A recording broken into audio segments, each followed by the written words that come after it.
오늘 살펴볼 하나님의 말씀은 요한복음 11장 나사로의 죽음과 부활의 표적에 관한 말씀입니다.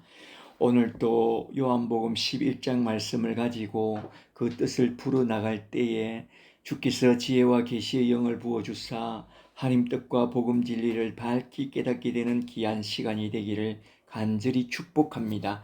축복합니다. 아멘. 오늘 살펴보려고 하는 요한복음 11장에 나온 나사로의 죽음과 부활의 표적에 관한 말씀은 어떤 문학적인 구조 안에서 나온 말씀인지 그것부터 좀 생각해 보고 넘어가는 것이 참 좋겠는데요.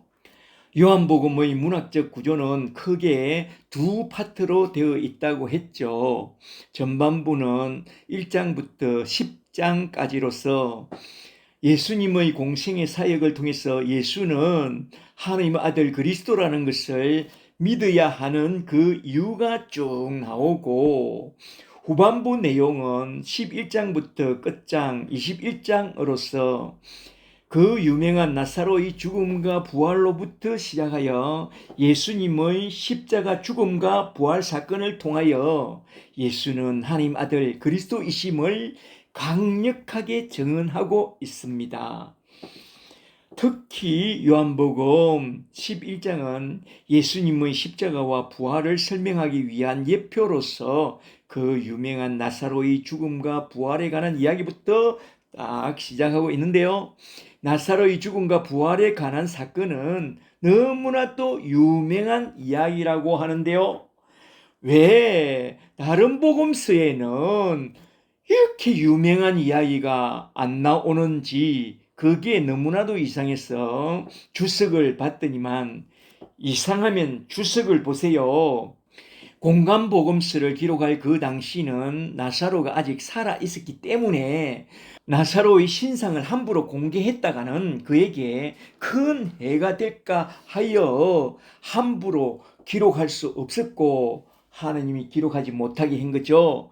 요한복음을 쓸 그때는 나사로가 이미 죽었기 때문에 이제야 와서 이 유명한 이야기를 이렇게 공개한 것이랍니다. 이렇게 설명해 주니 속이 좀 시원하시죠? 저는 이걸 알고 나니 속이 좀 시원해졌답니다. 그렇다면 요한복음 11장 말씀은 어떤 방식으로 전개해 나가고 있느냐?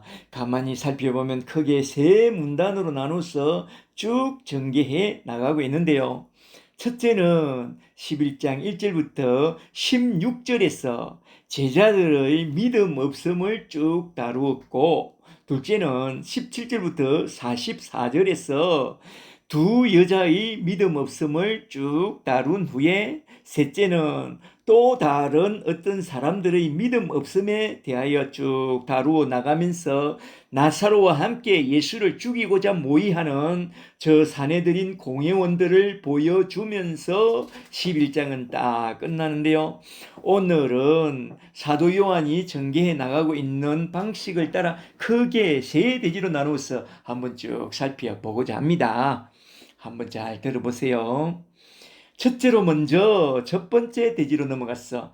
요한복음 11장 1절부터 16절에 나온 말씀, 제자들의 믿음 없음에 대하여 사도께서 폭로하는 그 내용부터 한번 쭉 살펴보고자 합니다. 먼저 11장 1절부터 좀 보세요. 1절에 어떤 병자가 있으니 이는 마리아와 그 자매 마르다의 오라버니니 나사로라. 이 마리아는 항류를 죽게 붓고 머리털로 주의 발을 닦던 자요, 병든 나사로는 그의 오라버니더라. 이에 그 누이들이 예수께 사람을 보내어 이르되, 주여 보시옵소서, 사랑하시는 자가 병들었나이다 하니, 예수께서 들으시고 이르시되, 내 말을 잘 듣고 가서 잘 전해라. 이 병은 죽을 병이 아니라 하나님의 영광을 위하며 하나님의 아들이 이로 말미암아 영광을 받게 하려 함이니라. 말하자면 내 말을 믿으며 너희가 하나님의 영광을 보리라, 이 말입니다. 나사로에 관한 이야기는 주님께 향유를 부어드린 마리아를 딱 소개하면서 시작하는데, 주님께 향유를 부어드린 마리아는 어디에 나오느냐? 바로 그 다음 장 요한복음 12장 서두에 딱 나오죠. 요한복음 12장 1절을 좀 보세요.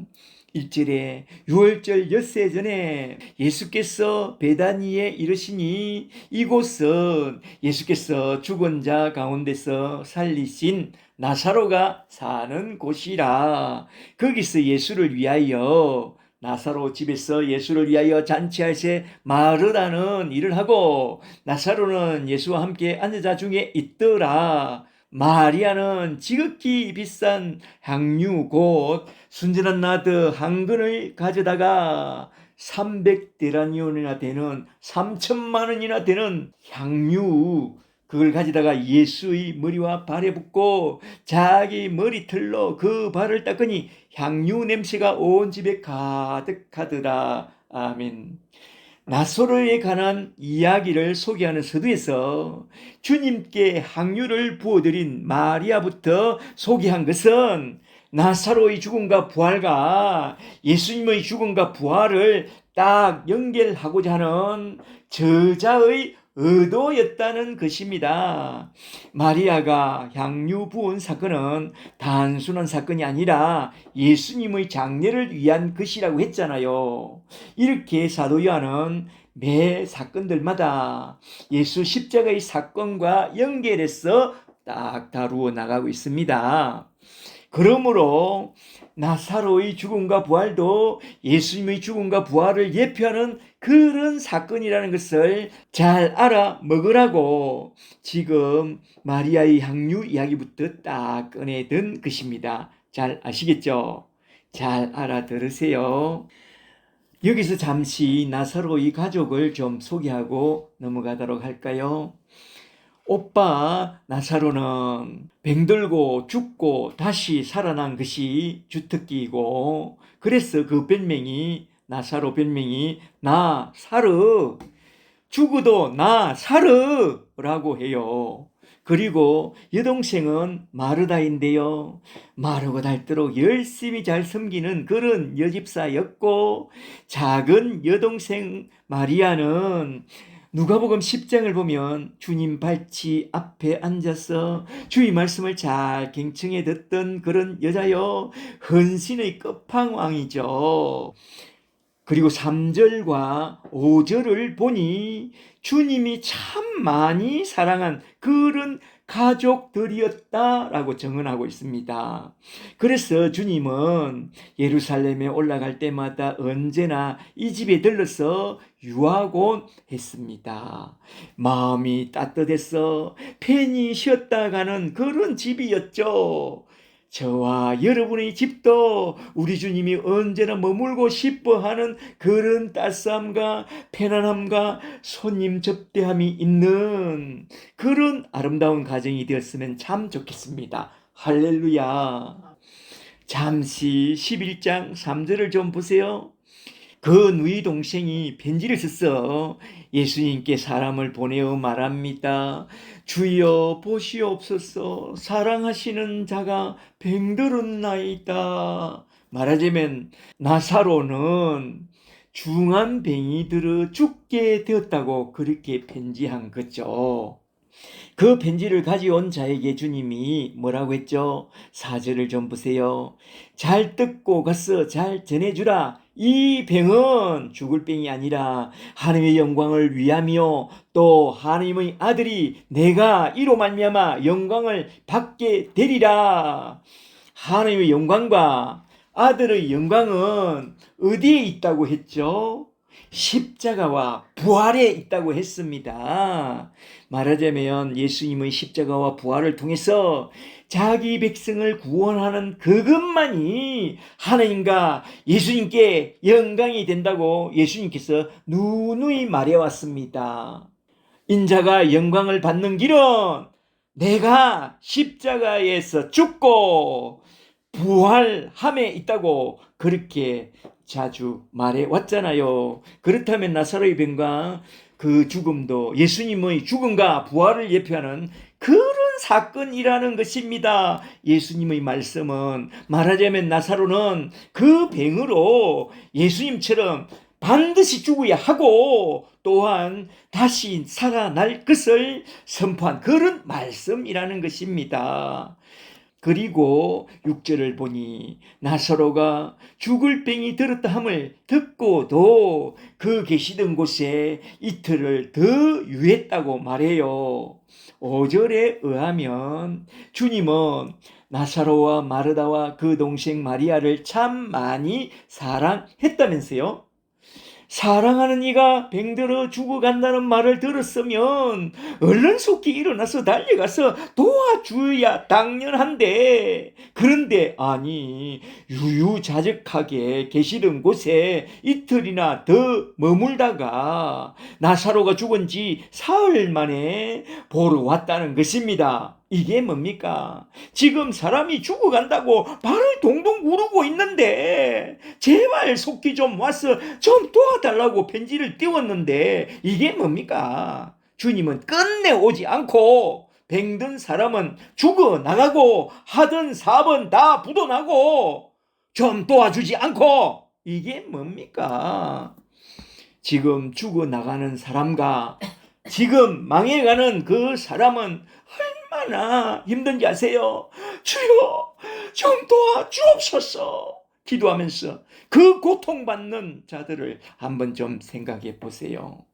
저는 여기서 기도와 응답이라는 차원에서 정말로 참 많이 생각해 보게 되었답니다.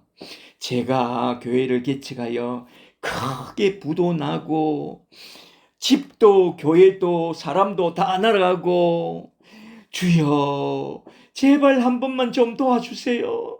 정말로 단 한 번만 좀 도와주시면 안 되나요? 그러면서 부도가 나고 사람들이 다 떠날 때까지 주야로 얼마나 통곡하며 기도했는지 아세요?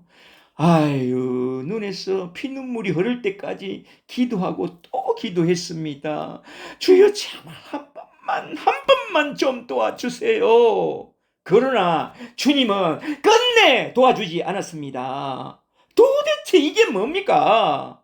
이럴 때에 우리는 어찌해야 하나요? 지금 나사로가 그런 상황이잖아요. 기도와 응답에 대하여 저는 참 많이 고민했고 참 많이 생각했습니다. 그때 저희 눈에 보인 것이 바로 예수님의 기도였습니다. 주님은 겟세마네 동산에서 땀방울이 핏방울이 될 때까지 히브리서 5장 7절에 의하면 3번이나 통곡과 눈물로 밤새 기도했고 그 기도에 응답을 받았다고 그렇게 기록하고 있습니다. 히브리서 5장 7절에. 이게 무슨 말씀이냐? 내 뜻대로 응답받은 게 아니라 하나님 뜻대로 정반대로 응답해 주셨다는 것이죠. 주님은 겟세마네 동산에서 정말로 간절히 기도했습니다. 아버지여, 할 수 있거든. 이 잔을 내게서 치워 주옵소서. 제발 좀 옮겨 주옵소서. 누가복음 22장 44절을 간절히 힘쓰고 애써 더욱 간절히 땀방울이 핏방울이 될 때까지 통곡과 눈물로 3번이나 간절히 간곡히 기도했다고 해요. 그러나 하늘 아버지는 묵묵부답입니다. 그래서 주님은 말합니다. 됐어요, 아버지. 그것이 아버지의 뜻이라면 좋습니다. 이 잔을 내가 마시겠나이다. 그렇게 기도한 후에 거절하심도 응답으로 딱 받아들였답니다. 그리하여 아버지여 나의 원대로 마옵시고 아버지의 뜻대로 하옵소서 하고선 아버지의 처분에 모든 것을 다 맡겼다는 것입니다. 이것은 우리에게 남긴 너무나도 중요한 기도의 모범이죠. 거절하심도 기도 응답이다. 그 기도에 대한 거절이 왜 기도 응답인가? 잘 들어보세요. 하늘 아버지의 뜻은 예수님이 십자가를 지고 죽음으로써 자기 백성을 저희 죄에서 구원하는 것이요. 그것이 하나님께 영광이고 또한 예수님께도 영광이니까 고난의 선자를 거두어 달라고 한 그 기도에 대하여 거절하는 그것이 참으로 복된 기도의 응답이었다는 것입니다. 그리하여 예수님은 십자가를 지게 되었고 우리는 그 십자가 아래서 구원을 받게 된 것입니다. 그러므로 그 기도의 거절하심이 예수님에겐 큰 고통이요 너무나도 큰 고난이었지만 그걸 통해서 하나님 아버지의 뜻이 이루어지고 예수님의 십자가를 통해서 우리가 택한 백성이 구원을 받게 된 것입니다. 모든 것이 합력하여 선을 이룬 것이죠. 고난 중에 가장 큰 고난이 뭐냐 하면 우리가 현재 당하는 그 고난보다 이 고난을 제발 좀 해결해 달라고 간절히 도움을 구했는데 그 기도가 끝내 거절당했을 때 그것이 가장 큰 고난 중에 고난이라는 것입니다.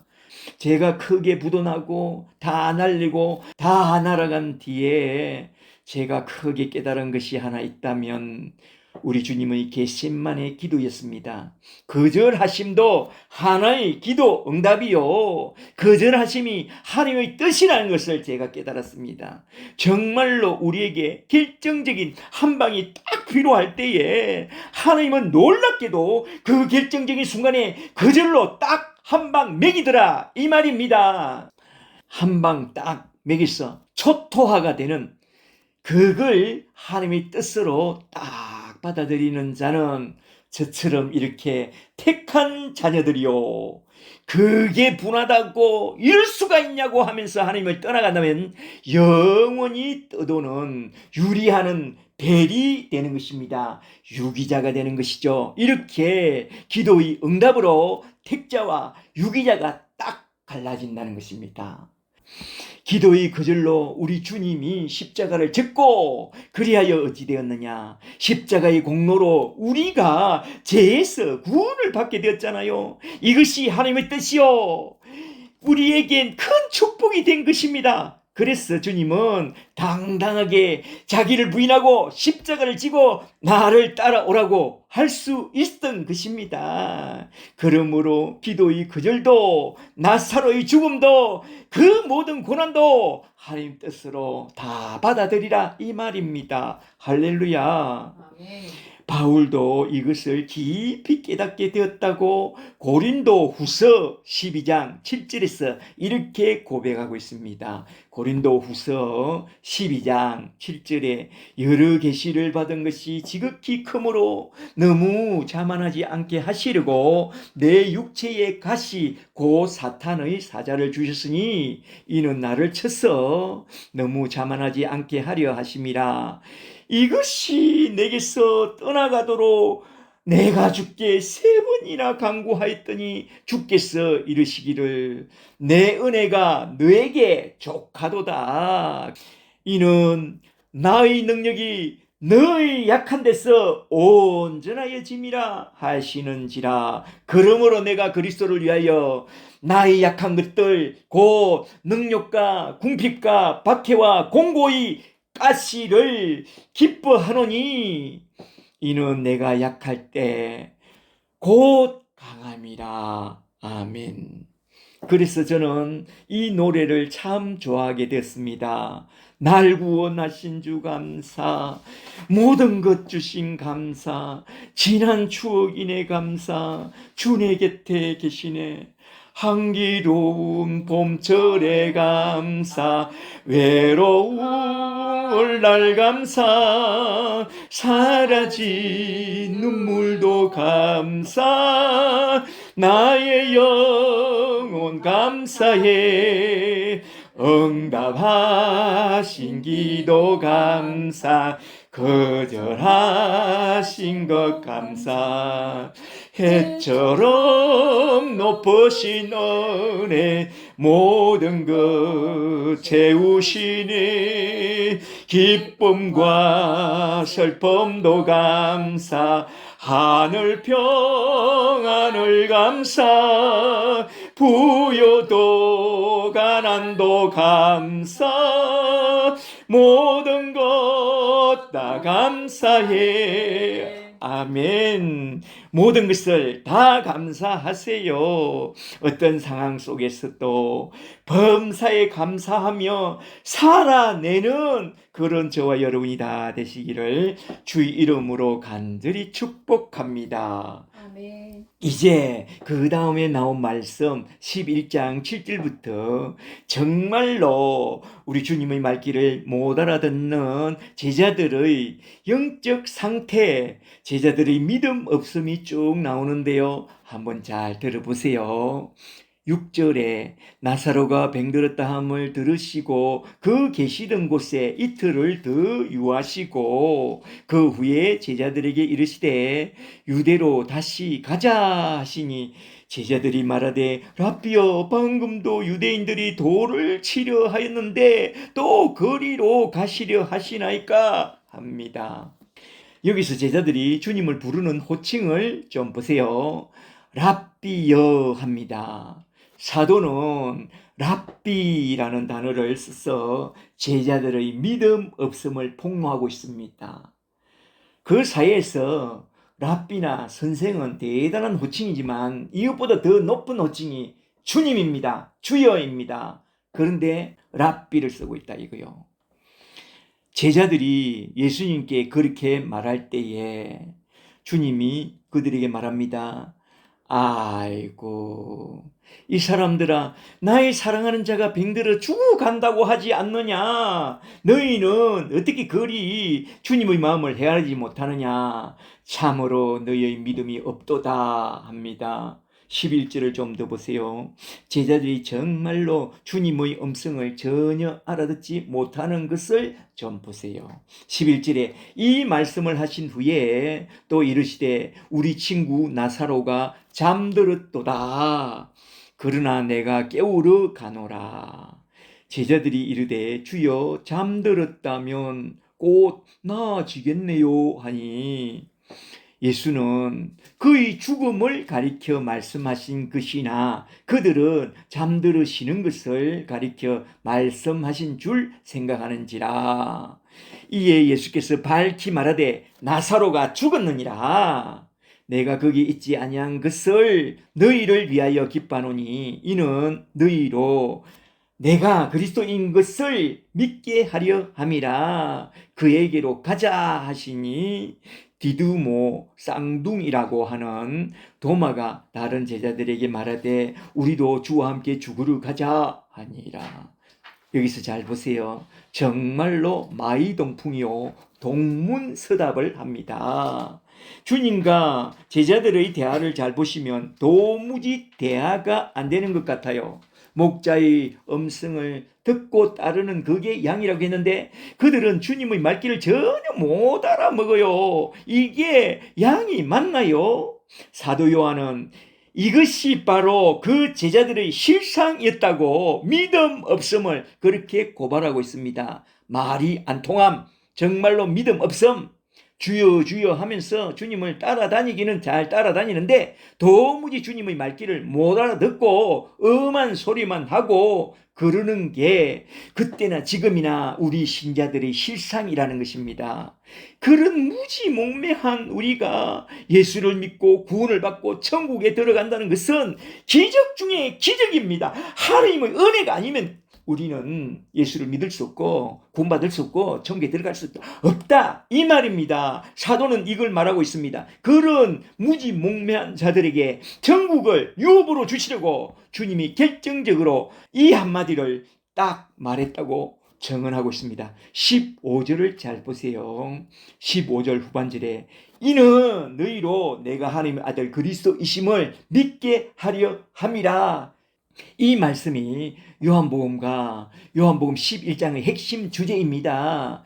이는 너희로 내가 그리스도이신 것을 믿게 하려 함이라. 말하자면 예수님이 하나님의 아들 그리스도이심을 믿게 하려 함이 요한복음 전체 핵심 주제였고 요한복음 11장의 총 주제입니다. 그러나 주님을 믿지 못하는 것은 그때나 지금이나 똑같다는 것입니다.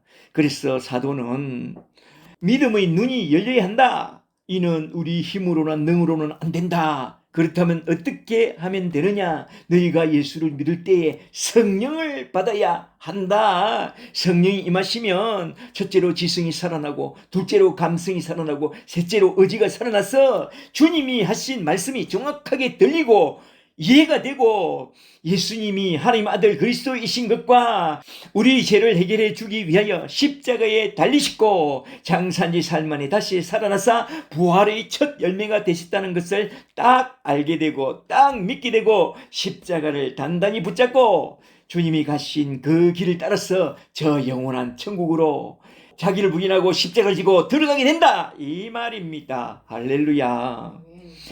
그러므로 첫째 대지에서 사도 요한이 하고 싶은 말씀은 예수께서 하나님 아들 그리스도이심을 믿고 영생부터 받으라고 하신 말씀입니다. 저와 여러분은 모두 다 예수를 믿되 십자가 아래서 제사함의 은총을 받고 또한 성령까지 딱 받고 저 영원한 나라 천국에 다 들어가는 그런 예수의 사람들이 다 되시기를 주의 이름으로 간절히 축복합니다. 축복합니다. 아멘. 요한복음은 지금 이 장으로부터 11장으로부터 시작하여 12장, 13장, 14장, 15장, 16장으로 넘어가면 강력하게 성령론을 보혜사 성령론을 다룹니다. 너희가 예수를 믿을 때 성령을 받아야 제대로 믿음이 생긴다. 그러므로 예수를 믿되 십자가 앞에서 제사함 받고 성령을 받으라고 11장부터 이렇게 강조하고 있습니다. 그걸 잘 보셔야 합니다. 그리고 첫째 대지에 나온 중요한 단어가 하나 있으니 12절에 나온 잠들었도다 라는 이 단어인데요. 이 단어로부터 영혼 수면설이라는 이론이 나왔습니다. 처음엔 제세례파 사람들이 과거에 윌리엄 틴델이 주장한 영혼 수면설을 받아들였다가 칼빈에게 제세례파 사람들도 우리가 칼빈 제자다 그랬거든요. 그러니까 칼빈이 한마디 하죠. 칼빈에게 영혼 가수면설은 제세례파의 오류라고 크게 비판을 하자 그들은 비판을 받게 되자마자 회개하고 돌이켰대요. 그런데 이 이론을 나중에 안식교라는 이단에서 재택해서 쓰게 되었는데 제7일 안식교에서 주장하는 영혼 가수면설은 육체의 죽음으로부터 심판의 부활로 나올 때까지 그 사이에 모든 영혼은 무감각의 상태로 가수면에 들어간다고 그렇게 주장합니다. 그리고 심판이 끝나고 나면 불신자들의 영혼은 불못에 던져져서 영원한 행복을 받는 그것이 아니라 그 영혼이 소멸하게 된다는 영혼 멸절설까지 주장합니다. 이게 바로 성경을 이탈한 이단 사설이요. 영혼을 속이는 사악한 학설인 것입니다. 사악한 학설이죠.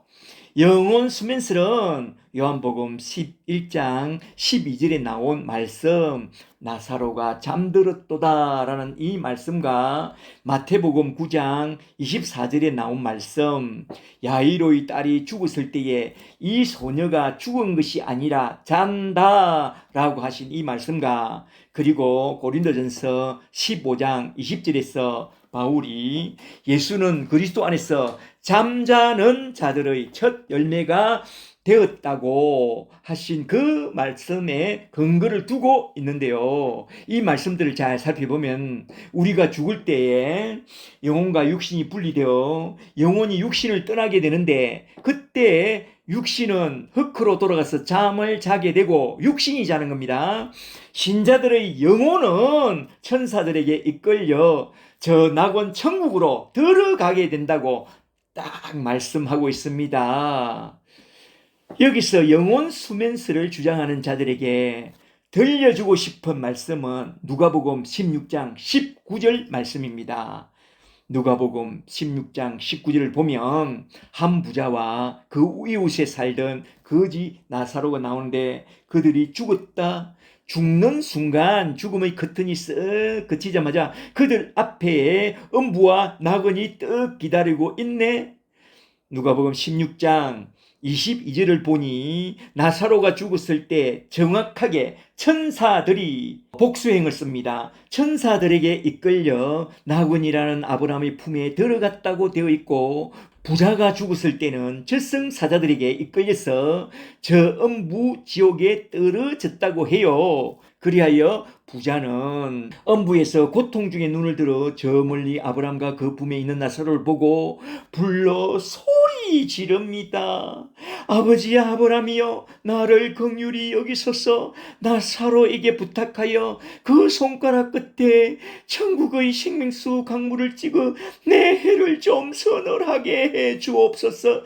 내가 이 불꽃 가운데서 괴로워하고 고민하나이다. 잘 보세요. 죽으면 우리 영혼이 가수면에 들어간다고요? 노, 아니올시다. 죽자마자 천사나 저승사장에게 이끌려 나그니 아니면 저 음부 지옥에 들어가게 된다고 우리 주님이 분명하게 말씀하고 있잖아요. 영혼 수면설, 그런 것은 성경에 없습니다. 성경에 없는 것을 주장하는 그게 이단이라는 것입니다. 죽으면 가수면에 들어간다고요? 천만의 말씀.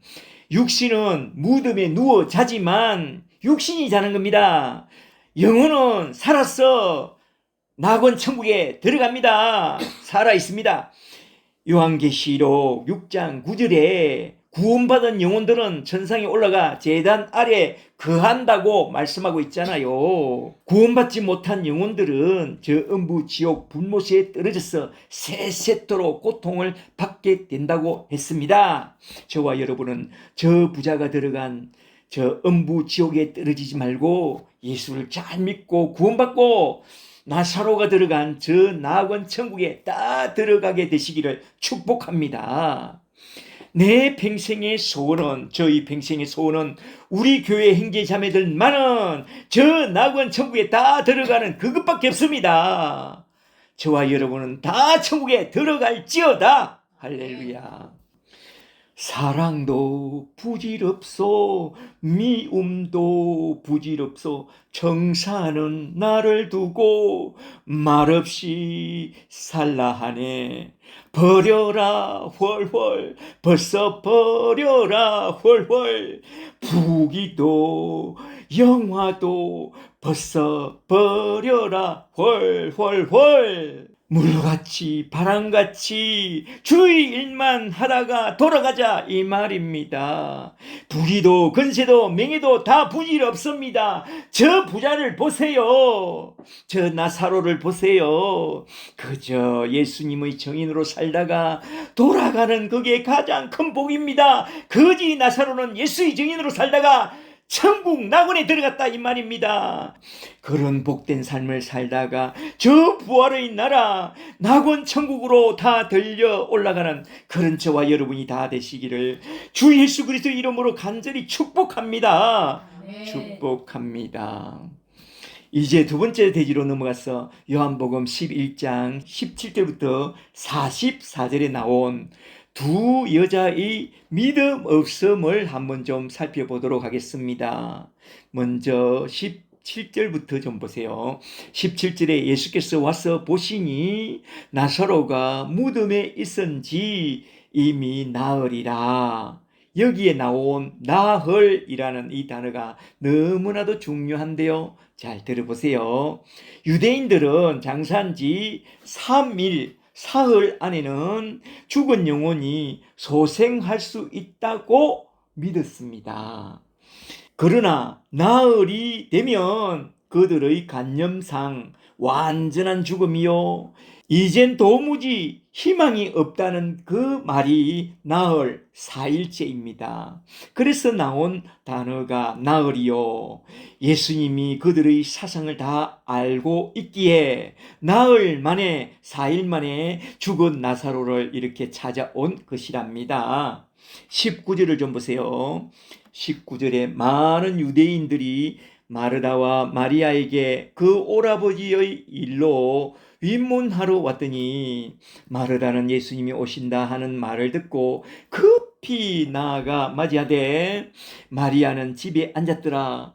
왜 그랬을까요? 21절을 보니 예수님을 맞이하러 나간 마르다가 예수님을 만나서 딱 한마디 합니다. 주여, 주께서 여기 계셨더라면 내 오라버니가 죽지 아니하였겠나이다. 도대체 이게 뭐냐고 섭섭하다고 그런 거죠. 그러면서 22절에서 딱 한마디 합니다. 22절에 그러나 이제라도 주께서 무엇이든지 하나님께 구하는 것을 하나님이 주실 줄을 나는 아나이다. 오이다. 아나이다의 밑줄 자. 이 단어가 마르다의 신앙 상태라는 거죠. 아나이다, 오이다. 마르다는 이 단어로서 그녀의 믿음을 종종 표현합니다. 잘 보세요. 지금 요한은 이 아름다운 여인들도 주님의 제자들처럼 전혀 주님의 말씀을 믿지 않았다는 그것을 증언하고자 이 단어를 딱 꺼내 들고 있는데요. 중요한 말씀은 그 다음 구절인데 23절을 잘 보세요. 23절에 예수께서 이르시되 너희 오라비가 다시 살아나리라. 그때 마르다가 하는 말을 잘 들어보세요. 이게 중요합니다. 24절에 마르다가 이르되 마지막 날 부활 때에는 다시 살아날 줄을 내가 아나이다 오이다. 또 아나이다 오이다라는 말을 하고 있죠. 이 단어가 그녀의 영적 상태를 대변해 주고 있는데요. 그녀는 그런 지적인 신자였다는 것입니다. 문제 있다는 거죠. 그러니 주님이 뭐라고 그래요? 그 유명한 두 구절 25절과 26절을 잘 보세요. 요한복음 11장 25절에 예수께서 이르시되 나는 부활이요 생명이니 에고 에이미 부활 생명이니 나를 믿는 자는 죽어도 살겠고 물어 살아서 나를 믿는 자는 영원히 죽지 아니하리라. 이것을 너가 믿느냐? 네가 믿으면 하나님의 영광을 보리라 이 말입니다. 예수는 부활의 생명이라는 것입니다. 너희는 죽을 수밖에 없는 육의 생명이지만 부활의 생명에 너희 믿음이라는 은혜의 악교풀로 딱 붙게 된다면 너희도 부활의 생명을 얻게 된다 이 말입니다. 여기서 마르다가 주님의 말귀를 잘 알아들었다면 주여 내가 믿습니다 하고선 지금 곧 내 오라비를 그러면 살려주세요 했을 것입니다. 그런데 마르다는 어떻게 말하고 어떻게 행동하죠? 27절을 잘 보세요. 주여 그러하외다 아멘이 아니라 나이 알겠습니다 하고 있어요. 주는 그리스도시요 하나님의 아들이신 줄 내가 믿나이다. 말은 그렇게 해놓고선 그냥 뒷걸음질 치고 있습니다. 지 믿음이 들킬까봐 그런 거죠. 28절을 보세요. 28절에 이 말을 하고 휙 돌아서서 집으로 물러가서 가만히 그 동생을 불러 말합니다. 선생님이 너를 부르신다고 말해줍니다. 여기서 마르다가 부르는 호칭을 잘 보세요.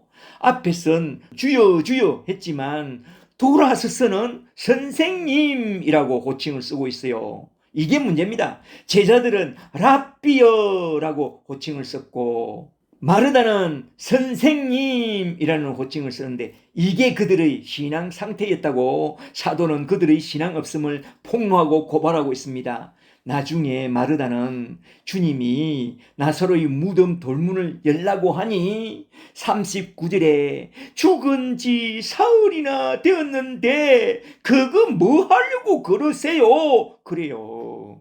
그녀가 하는 말과 행동을 보면 확실히 문제 있는 지적인 신자죠. 그리고 그 동생 마리아의 신앙도 역시 문제가 많았다고 사도 요한은 증언하고 있습니다. 마태가 증언하는 것과 사도 요한이 증언하는 것이 조금 다릅니다. 마리아는 그 언니랑 좀 다르게 주님을 배웠고 먼저 그 발 앞에 엎드려 경배했지만 마리아가 하는 말을 잘 들어보세요. 주여, 여기 계셨더라면 내 오라버니가 죽지 아니하였겠나이다. 언니랑 하는 말이 똑같아요. 한자도 안 틀려요. 주님이 너희가 나를 믿으면 주의 영광을 보리라, 하나님의 영광을 보리라 분명히 말을 전했는데 그들은 주님의 말씀을 듣고도 전혀 믿지 않았다는 거죠. 믿음 없음이 그들의 신앙 상태였다는 것입니다. 여기서는 그래서 33절에서 그녀의 믿음 없음과 그녀의 우는 것을 보고 주님은 비통했다고 말합니다. 구버전을 보면 심령에 통분히 여기시고 또 마음으로 불쌍히 여겼다고 말해요. 여기서 비통, 통분이라는 이 단어가 원전에는 분노했다라는 그 단어를 쓰고 있는데요. 주님의 마음에 분통이 가득 차서 주님의 마음에 통분이 가득해도 주님의 마음에 또 불쌍함이 가득한다면 어떻게 되느냐? 주님이 불쌍히 여기는 순간 놀라운 일이 일어납니다. 부활의 영광을 보게 됩니다. 언제나 늘 그렇습니다. 주님께 불쌍히 여김을 받으면 됩니다. 주여, 나를 불쌍히 여겨 주옵소서. 그렇게 기도하세요. 그런데 주님은 왜 통분히 여기시고 왜 불쌍히 여기셨느냐? 주님이 통분히 여기시면 그들의 믿음이 없기 때문이요. 불쌍히 여기신 것은 그래도 그들을 사랑했기 때문입니다. 이게 무슨 말씀이냐? 성령으로 거듭나기 전에 우리는 모두 다 예수님을 믿어도 참된 믿음이 없다 이 말입니다. 그래서 믿음에는 크게 두 종류의 믿음이 있다고 해요. 지적인 믿음과 영적인 믿음. 성령으로 거듭난 영적인 믿음이 있다는 것입니다. 여기서 우리는 두 종류의 믿음, 지적인 믿음과 영적인 믿음을 한번 좀 짚어보고 넘어가야 하겠는데요. 마르다를 잘 보시고 마리아를 잘 보세요. 그들은 다 안다고 해요. 그게 그들의 믿음입니다. 머리로는 다 아는 정도의 지적인 믿음. 그것보다도 성령으로 딱 거듭난 영적인 믿음을 가져야 한다고 사도 요한은 이야기하고 싶어 하고 있습니다. 제가 부산에서 교구 담당 전도사로 있을 때에 너무나도 큰 충격을 받은 사건이 하나 있습니다. 제가 종종 말했죠. 제가 맡은 교구에 근사장이 살았는데요. 그분은 믿음이 참 대단했습니다. 그 근사님은 부산의 유명한 대학교의 초대 총장 부인이었는데 사회적인 지위도 대단했고요. 그 믿음도 참으로 대단했습니다. 근사장이었다니까요. 단연간. 그런데 그 근사님이 돌아가시기 전에 자꾸만 시커먼 옷을 입은 저승사자가 자꾸 나타난다는 거요. 그래서 제가 다시 복음을 전해주고 내 교구이니까 예수를 온전히 믿으면 어둠의 그림자는 물러가고 성령이 역사하사 근사님이 죽게 되는 날 나사로처럼 저 천사들에게 들려서 천국에 올라가게 됩니다. 이걸 믿으세요. 두려워하지 마세요. 아시겠죠, 근사님? 그러니까 전도사님, 내가 다 알아요. 그래요, 근사님. 다 아신다고 하니까 다시 말씀드릴게요. 근사님, 예수를 온전히 믿으세요. 예수 천당, 불신, 지옥을 믿으시죠? 예, 제가 다 압니다, 전도사님. 그 근사님은 뭐든지 다 안다고 말해요. 그러면서 자꾸 담임 목사님을 좀 불러달라고 해요. 그래서 제가 퇴근 시간에 돌아와서 담임 목사님께 전후 사정을 보고하고 나니 담임 목사님이 대뜸 하시는 말씀이 이 근사가 죽을 때가 되니까 노망이 들었나? 이거 미친 것 아니냐고. 내가 어젯밤에 신방 가서 예수 잘 믿고 십자가를 단단히 붙잡으라고 하니까 자꾸만 또 안다고 그래. 말만 하면 자꾸 안다고 그러면서 버럭 화를 내더라는 것입니다. 근사님 믿으시라니까요 하니까 안다고요 목사님. 왜 안다는데 자꾸 그러세요? 이랬다는 거예요. 안다는 것과 믿는다는 것은 틀린 겁니다. 다른 게 아닙니다. 틀린 겁니다. 이게 바로 성령을 받지 못한 지적인 신자들의 마음이요 믿음입니다. 그렇게 죽게 되면 지옥행입니다. 두루어 떨다가 지옥 가는 거죠.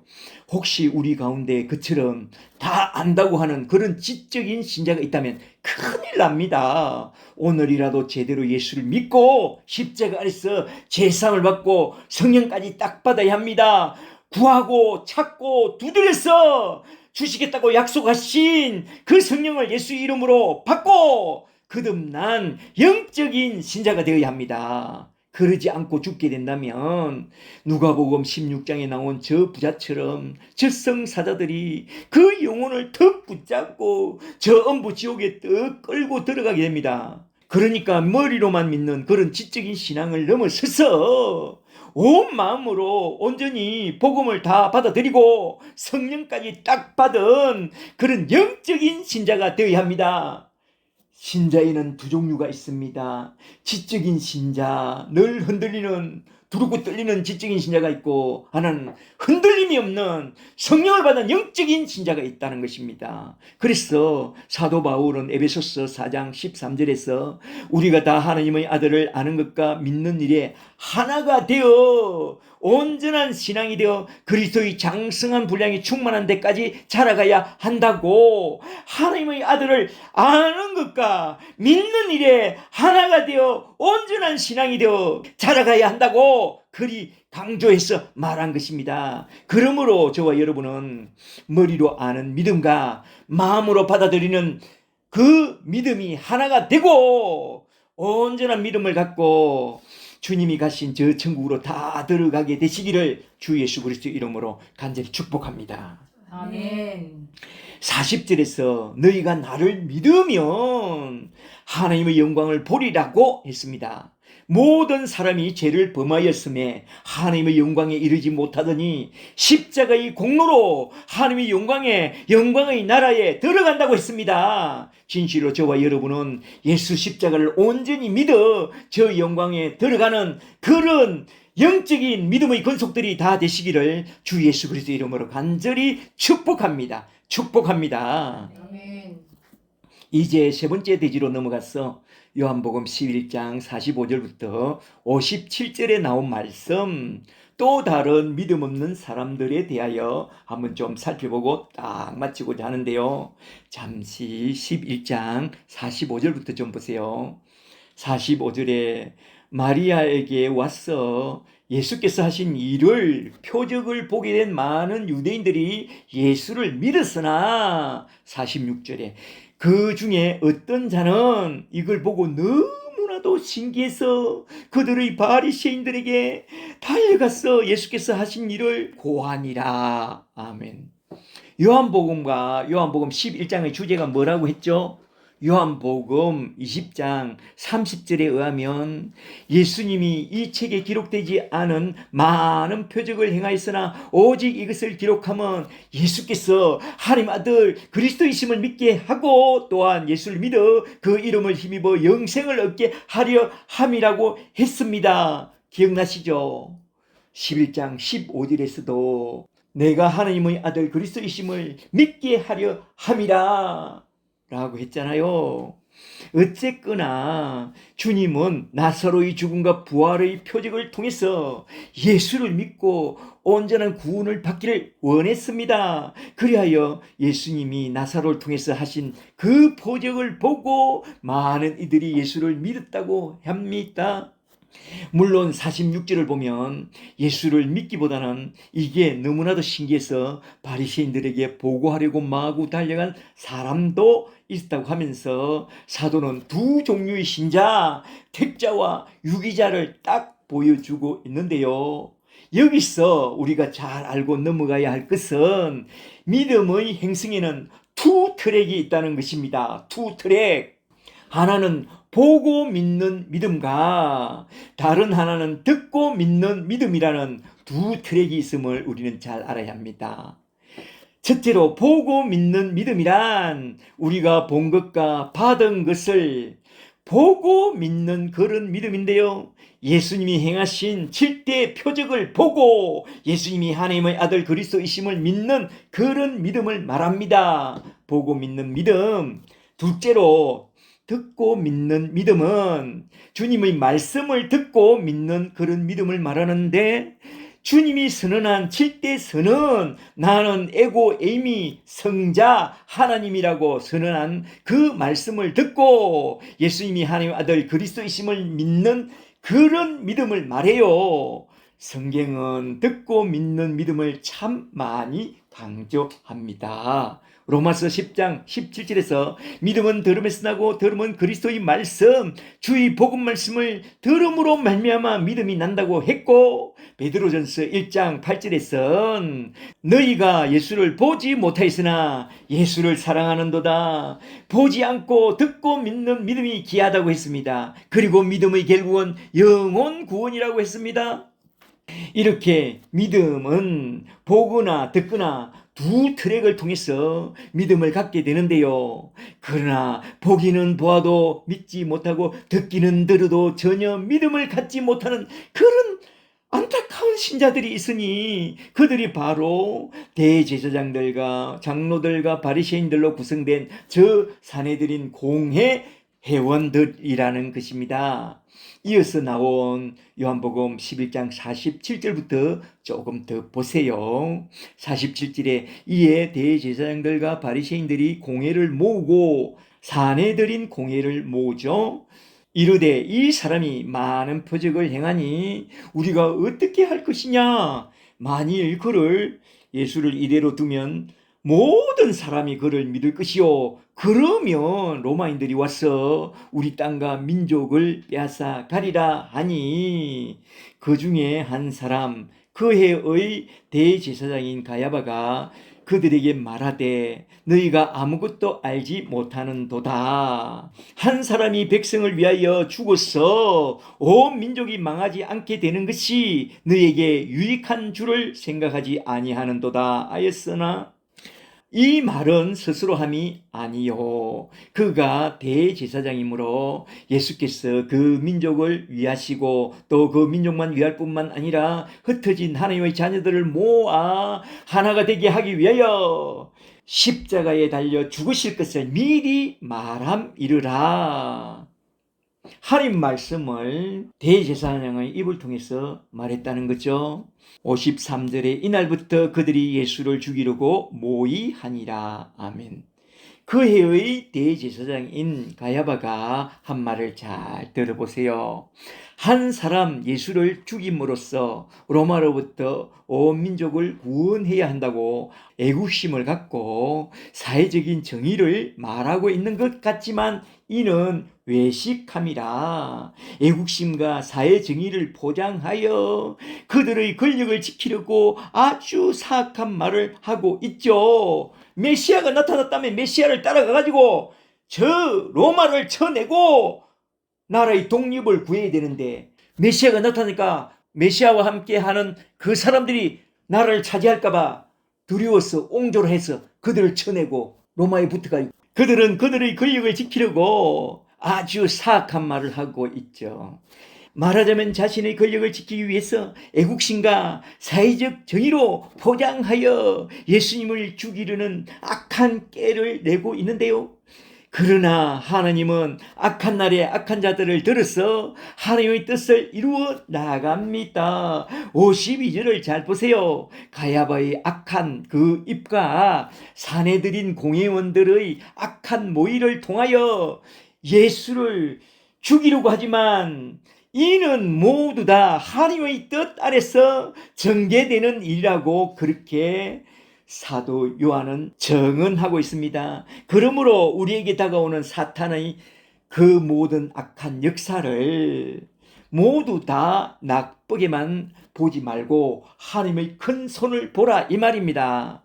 저 원수 마귀 사탄은 유다와 유대인들과 사내들인 공회원들과 빌라도를 동원해서 예수를 십자가에 못 박아 죽였어도 하나님은 예수님의 죽음을 통하여 자기 백성을 저희 죄에서 구원하시겠다는 그 하나님의 뜻을 온전히 이루셨으니 예수님이 십자가에서 흘리신 그 피로 말미암아 저와 여러분은 구속 곧 제3의 축복을 얻고 구원을 받게 된 것입니다. 할렐루야. 이렇게 모든 일은 하나님의 큰 그림 속에서 모두 다 하나님의 뜻을 이루어 나가며 저 원수마귀 사탄의 힘쓰고 수고함을 오히려 하나님의 뜻을 이루는 거룩한 도구로, 아니지, 거룩하지 않지, 오히려 하나님의 뜻을 온전히 이루는 그런 도구로 사용하고 있으며 하나님의 자녀들의 구원을 이루는데 사용하고 있다는 것입니다. 우리는 이것을 잘 보는 눈이 열려 있어야 한다 이 말입니다.